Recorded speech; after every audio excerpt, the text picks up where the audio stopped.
इस नारे पे एक भी हाथ नीचे नहीं, आसमान में दुआ की तरह ऊपर उठना चाहिए। आवाज दो, लड़ेंगे, जुड़ेंगे। हिंदू हो, मुस्लिम हो, सिख हो, ईसाई हो, बौद्ध हो, पारसी हो, जैन हो, यह देश सबका था, है और रहेगा। यही हमारा ऐलान है और यही ऐलान हम आपके बीच करने के लिए आए हैं। यह देश जितना महल वालों का है उतना ही झोपड़ी वालों का है, इस बात को याद रखिएगा। और हमारी ताकत हमारा वोट है। 50-50 करोड़ लेकर के अपना ईमान बेच दिए, वो आमदार नहीं गद्दार हैं। और आपको 20 तारीख को गद्दारों से मुकाबला करना है, गद्दारों से जवाब मांगना है। तो फडणवीस साहब फूफा की तरह वीडियो चैनल पर रो रहे थे, हूं कर रहे थे। और जो आपको डरा रहे हैं उनसे मैं एक बात कहना चाहता हूं कि आपको जितनी कोशिश करनी है कर लीजिए। हम उस मिट्टी में पैदा हुए हैं जिस मिट्टी में राम प्रसाद बिस्मिल और अशफाकुल्लाह खान जैसे क्रांतिकारी पैदा हुए हैं। और वो कहते थे, सरफरोशी की तमन्ना अब हमारे दिल में है, देखना है जोर कितना बाजुए कातिल में है। अब तेरी हिम्मत की चर्चा गैर की महफिल में है, सरफरोशी की तमन्ना अब हमारे दिल में है। देखिए, आप हिम्मत से लड़ते हैं, इसीलिए आपकी घड़ी चोरी की गई है। मैं कहता हूं, महाराष्ट्र का टाइम खराब किया है इन लोगों ने, इसीलिए वो जो घड़ी लेकर के गए हैं उसका कांटा रुक गया है, वो समय दिखाना बंद कर दिया है। इस बार उन गद्दारों में के कान में हम बाजा बजाएंगे, इस बार बाजा बजाएंगे। और अदानी जी को लगता है कि वो थाने लूट लेंगे, धारावी लूट लेंगे, सैन कोलीवारा लूट लेंगे, नवी मुंबई लूट लेंगे। तो ए ठग व्यापारी, हो जाना समझदार। इस बार आई है महाविकास अघाड़ी मिलकर के तैयार, और इस बार परिवर्तन करेंगे और ऐसा परिवर्तन करेंगे, इतनी बड़ी बहुमत लेकर के आएंगे कि जय शाह के पप्पा का सूटकेस नहीं काम देने वाला है। कितना कलाकार है, आकर के आज झारखंड में भाषण दे रहा था। भाषण देते हुए बोला कि हम झारखंड को 1 नंबर बना देंगे। सुनो, 30 साल से सरकार चला रहे हो, पहले अपने यहां तो 1 नंबर बन जाओ। ये 1 नंबर बना देंगे। जनता के बीच में आकर के चुनाव के वक्त में कहते हैं 1 नंबर बना देंगे, और जो ही चुनाव जीत जाते हैं तो सबसे पहले अपने बेटा को बीसीसीआई के अंदर 1 नंबर पे बिठा देते हैं। और खेला देखिए, हमको कहते हैं धर्म बचाने के लिए, हम धर्म बचाएं, इनका बाल बच्चा बीसीसीआई में मजा ले, खुद जो है आईपीएल पर टीम बनाता है और हमको कहता है कि ड्रीम 11 पर टीम बनाइए। भैया बहुत हो गया, ये खेला बहुत हो गया। कहते हैं ना, वह पथ क्या पथिक कुशलता क्या, जिस पथ में बिखरे सूल न हो, नाविक की धैर्य परीक्षा क्या, जब धाराएं प्रतिकूल न हो। जब महाराष्ट्र के साथ खड़ा होने की बात आई, जब अपना ईमान बचाने का बात आया, तो कौन लोग महाराष्ट्र के साथ खड़े रहे और कौन अदानी के पास जाकर के अपना ईमान बेच दिए, उसको पहचानने का यह वक्त है। इस बात को आप याद रखिएगा। मैं आ रहा था, जिधर आप मुंह घुमाइए उधर महायुक्ति का बड़ा बड़ा पोस्टर लगा हुआ था। तो हम देखे कि उसमें पहचानने का कोशिश कर रहे थे।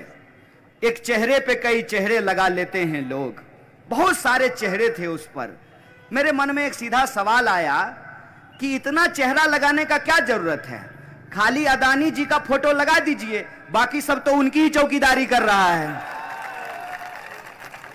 आप बताइए कि महाराष्ट्र के लोग ये तय करेंगे कि महाराष्ट्र में किसकी सरकार बनेगी ना, कि दिल्ली में कोई व्यापारी बैठ करके तय करेगा कि महाराष्ट्र में किसकी सरकार बनेगी। डॉक्टर बाबा साहब भीमराव अंबेडकर ने, महात्मा गांधी ने, पंडित जवाहरलाल नेहरू ने, सरदार पटेल ने, मौलाना अबुल कलाम आजाद ने, इन लोगों ने एक संविधान दिया है हमको, जिस संविधान के तहत यह तय किया गया है कि रानी के कोख से राजा नहीं पैदा होगा, जनता का सेवक जनता के वोट से चुना जाएगा।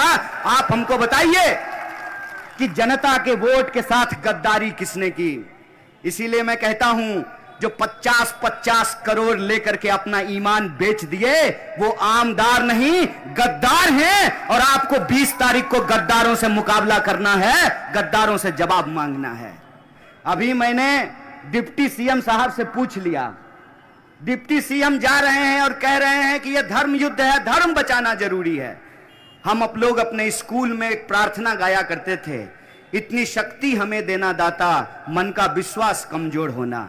हम शक्ति ईश्वर से मांगते हैं, हम धर्म से शक्ति लेते हैं। हम उतने बड़े नहीं हो गए हैं कि हम खुदा को शक्ति देने लगे, हम ईश्वर को शक्ति देने लगे। ईश्वर ताकतवर हैं, वो अपनी रक्षा स्वयं कर लेंगे। हमको अपनी रक्षा करने की जरूरत है। हमको अपना जल बचाना है, जमीन बचाना है, घर बचाना है, रोजी रोजगार बचाना है और धर्म ही बचाना है। तो हमने यही पूछ लिया कि धर्म बचाना अगर इतना जरूरी है तो बस इतना बता दीजिए साहब कि धर्म बचाने की इस लड़ाई में आपका बेटा बेटी भी हमारे साथ चलेगा ना? ऐसा तो नहीं होगा कि हम धर्म बचाएंगे और आपके बच्चे विदेश पढ़ने के लिए जाएंगे, ऐसा तो नहीं होगा ना? यही सवाल जब मैंने पूछ लिया तो फडणवीस साहब फूफा की तरह वीडियो चैनल पर रो रहे थे, हूं कर रहे थे। हमने कहा फूफा क्यों बन रहे हो यार, हमने क्या गलत पूछ दिया है? उन्होंने कहा कि हमारे परिवार पर हमला कर दिया। हमने कहा कैसे हमला कर दिया भैया? हमने तो इतना ही पूछा ना कि हम धर्म बचाएंगे और आपके घर के लोग रील बनाएंगे, हमने इतना ही पूछा। अगर रील बनाना खराब बात है तो मत बनाइए, अगर रील बनाना अच्छी बात है तो इसमें बुरा मानने वाली क्या बात है? और रील तो हर कोई बनाता है, आजकल तो हर कोई रील बना रहा है। आजकल तो रेल मंत्री भी रील ही बना रहे हैं, तो कई बार कंफ्यूज हो जाते हैं कि रेल मंत्री हैं कि रील मंत्री हैं। हमने कोई गलत बात तो की नहीं, तो ये हूं करके रोने लगे। हमने कहा रोइए मत, अभी आपका असली आंसू तो 23 तारीख को महाराष्ट्र के लोग निकालने वाले हैं। और ये आंसू वो इसलिए निकालने वाले हैं कि पिछले 5 साल आपने लोगों के आंखों में आंसू दिए हैं। यहां के लोगों का रोजी रोजगार छीना, लोगों के घर छीन रहे हैं, यहां की फैक्ट्रियां बाहर भेज रहे हैं, यहां का काम धंधा दूसरे राज्य में पहुंचा रहे हैं और बेशर्मों की तरह एक व्यापारी के साथ बैठ करके महाराष्ट्र का सौदा कर रहे हैं। ऐ महाराष्ट्र के आम आवाम, मेरा आपसे निवेदन है कि इन गद्दारों से मुकाबला कीजिए, जमहूरियत की ताकत से, वोट की ताकत से मुकाबला कीजिए। यह देश जितना महल वालों का है उतना ही झोपड़ी वालों का है, इस बात को याद रखिएगा। और हमारी ताकत हमारा वोट है। हिंदू हो, मुस्लिम हो, सिख हो, ईसाई हो, बौद्ध हो, पारसी हो, जैन हो, यह देश सबका था, है और रहेगा। यही हमारा ऐलान है और यही ऐलान हम आपके बीच करने के लिए आए हैं कि जितनी कोशिश करनी है इनको कर लीजिए। एक साहब ने कहा कि डराते हैं, गालिब ने क्या खूब लिखा है, हर एक बात पे कहते हो तुम कि तू क्या है, हर एक बात पे कहते हो तुम कि तू क्या है, तुम ही कहो कि ये अंदाजे गुफ्तगू क्या है। हमने आपको वोट दिया, हमारे वोट से आप चुन करके गए, चुनकर जाने के बाद आपने हमारे ईमान का सौदा कर लिया। आज 5 साल बाद एक बार फिर आप जनता की अदालत में हैं और जमहूरियत में जनता ये तय करती है कि जिसको इज्जत से गद्दी पे बिठाया है उसको उसी बेइज्जती से कान पकड़ करके गद्दी से नीचे भी कर सकते हैं, और ये हमारी ताकत है। जब मैं चुनाव लड़ता हूं ये अपनी पूरी ताकत लगा देते हैं, पूरा का पूरा भाजपा, पूरा का पूरा आरएसएस, इनका खरीदा हुआ मीडिया, सोशल मीडिया पूरी ताकत लगा देते हैं। चाहे कुछ भी हो जाए, साम दाम दंड भेद लगा करके ये कोशिश करते हैं कि मैं पार्लियामेंट ना जा सकूं। मैं कहता हूं अच्छा हुआ पार्लियामेंट नहीं गया तो इस देश की पूरी सड़कें हमारी है और सड़कों पर घूमकर हम इनके खिलाफ अपने नारे को बुलंद करते हैं। और जो आपको डरा रहे हैं उनसे मैं एक बात कहना चाहता हूं कि आपको जितनी कोशिश करनी है कर लीजिए। हम उस मिट्टी में पैदा हुए हैं जिस मिट्टी में राम प्रसाद बिस्मिल और अशफाकुल्लाह खान जैसे क्रांतिकारी पैदा हुए हैं। और वो कहते थे, सरफरोशी की तमन्ना अब हमारे दिल में है, देखना है जोर कितना बाजुए कातिल में है। अब तेरी हिम्मत की चर्चा गैर की महफिल में है, सरफरोशी की तमन्ना अब हमारे दिल में है।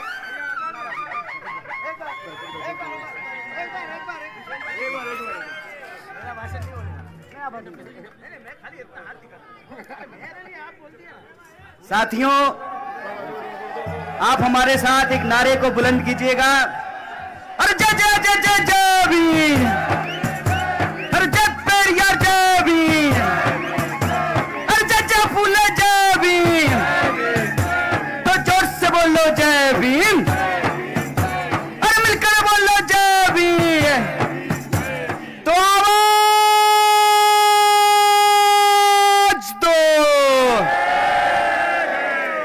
इस नारे पे एक भी हाथ नीचे नहीं, आसमान में दुआ की तरह ऊपर उठना चाहिए।